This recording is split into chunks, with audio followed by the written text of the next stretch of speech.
আমাদের অনেক দুঃখ লাগে। এত প্রোগ্রাম, এত মাহফিল, এত প্রোগ্রাম আমরা করতেছি, কিন্তু আমরা হেদায়েত পাচ্ছি না। কেন? আমাদের সর্বপ্রথম তাকওয়া অবলম্বন করতে হবে। তাকওয়া।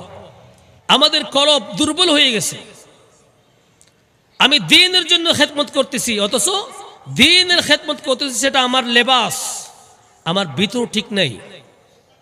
আমি টাকার জন্য করতেছি সব কিছু। না হয় দুঃখের বিষয়, এগুলো না বললে খুবই খারাপ লাগতেছে। বিভিন্ন জনকে আমরা প্রোগ্রামে অ্যাটেন্ড করার জন্য বলেছিলাম, কিন্তু ওই টাকার জন্য আসতে পারে নাই। আমার মতো আলেমদের উদ্দেশ্যে বলতেছি, যে সমস্ত আলেম সমাজ এই যে প্রত্যেক জুমার দিন আমাদের হিজরি ইসলাম মসজিদ থেকে নিয়ে এই লাইন সারা চিটাগের মধ্যে যতগুলো মসজিদ আছে, আজকে যে আলোচনাগুলো হবে সব মসজিদ আলোচনাগুলো হয় নাই? হয়েছে? আবাস করেন হয়েছে, কিন্তু হেদায়েত নেই। কেন? ওই অন্তর ঠিক নেই, আমাদের ঈমানের মধ্যে মজবুত নাই, ধার নাই।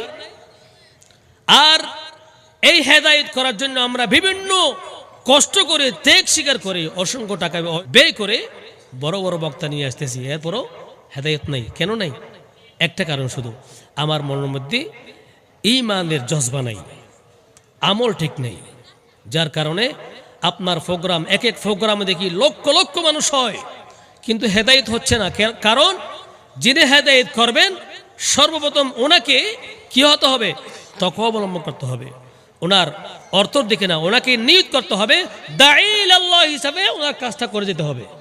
যদি দাঈল আল্লাহ আমরা হতে পারি, দেখবেন আমরা এই দ্বীন প্রসারের ক্ষেত্রে গিয়ে, দ্বীনের কাজ করতে গিয়ে আল্লাহ আমাদেরকে চতুর্দিক থেকে সাকসেস করবেন। আর বিশেষ করে আমার যুব সমাজের ভাইদেরকে আপনারা একটু সহযোগিতা করবেন, এটা আমার পক্ষ থেকে অনুরোধ। এদেরকে আমি 4 বছর পর্যন্ত অনেক কষ্ট, অনেক ত্যাগ স্বীকার করে এত সুন্দর একটা প্রতিষ্ঠান, এটা একটা প্রতিষ্ঠান মনে করতে পারেন। এটা কি? আবাস করুন, এটা কি? দ্বীনি প্রতিষ্ঠান। এখান থেকে দ্বীন প্রচার হয়, দ্বীনের দায়ী হয়। এখান থেকে কমপক্ষে একজন মানুষ যদি হেদায়েত হয়, হ্যাঁ, এটাই হবে যুবকদের জন্য নেজাত। সুবহানাল্লাহ। আমার অনুরোধ থাকবে আমার ভাইদের কাছে, আমার যুবক ভাইদেরকে আমরা উৎসাহিত করবেন। ওদের অর্থের দিক থেকে অনেক দুর্বল।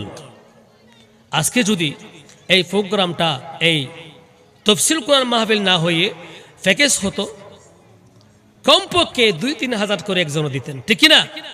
দিত না? 2-3 হাজার টাকা করে দিত। ওই আমার রসিদ বই যখন দেখি, আমি ওদের কাছ থেকে রসিদ বই মাঝে মধ্যে চেক করি, 10 টাকা পর্যন্ত আছে। কয় টাকা? 10 টাকা। নিজের কাছে অপমান হয়।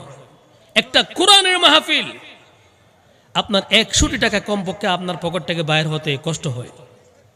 এজন্য আমি অনুরোধ করব, যে সমস্ত ভাইয়েরা আসছেন বা আসবেন, মাইকের আওয়াজ যতটুকু যাচ্ছে, দ্বীন ধর্ম প্রচার করার জন্য গিয়ে আমরা ধর্ম এবং দল মত নির্বিশেষে আমরা অনেকে দলাদলি করি, কেউ এটা কেউ ওটা, এক একটা দল করে। কিন্তু যদি আমরা দ্বীনের খাতিরে যদি যেতে চাই, আমাদের দল একটা, আনি ইবুদুল্লাহ, সুবহানাল্লাহ, আল্লাহর দাওয়াত, ইসলামের দাওয়াত দিতে হবে। এবং আমাদের সবাইকে দাঈল আল্লাহ হিসাবে একই সুরে একই কাতারে এসে কাজ করতে হবে। আমি আপনার দোষ খুঁজবো, আপনি আমার দোষ খুঁজবেন। দোষ ছাড়া কোনো মানুষ আছে কিনা? আছে? নাই। প্রত্যেকের দোষ আছে। দোষে গুণে মানুষ দোষ খোঁজার জন্য চেষ্টা করবেন না, নিজের দোষটা নিজে খোঁজার জন্য চেষ্টা করবেন। যেহেতু আমাদের দায়িত্ব হবে এই মাহফিলের সৌন্দর্য রক্ষা করা, দোষ খোঁজা না। অনেকে যুবকদের দোষ খুঁজতেছে, ওরা তো দোষ করবেই, এটা সমাধান দেওয়ার দায়িত্ব আপনার। আপনি দোষটা ধরে যদি বসে থাকেন, এটা মুরব্বীর কাজ হতে পারে না। মুরব্বীর কাজ হবে ওদের শুধরাই দিবেন, কোনো বিপদ যদি হয় ওখান থেকে উদ্ধার করবেন। উনি ওনার মনের মধ্যে আরো সাহস যোগাইবে।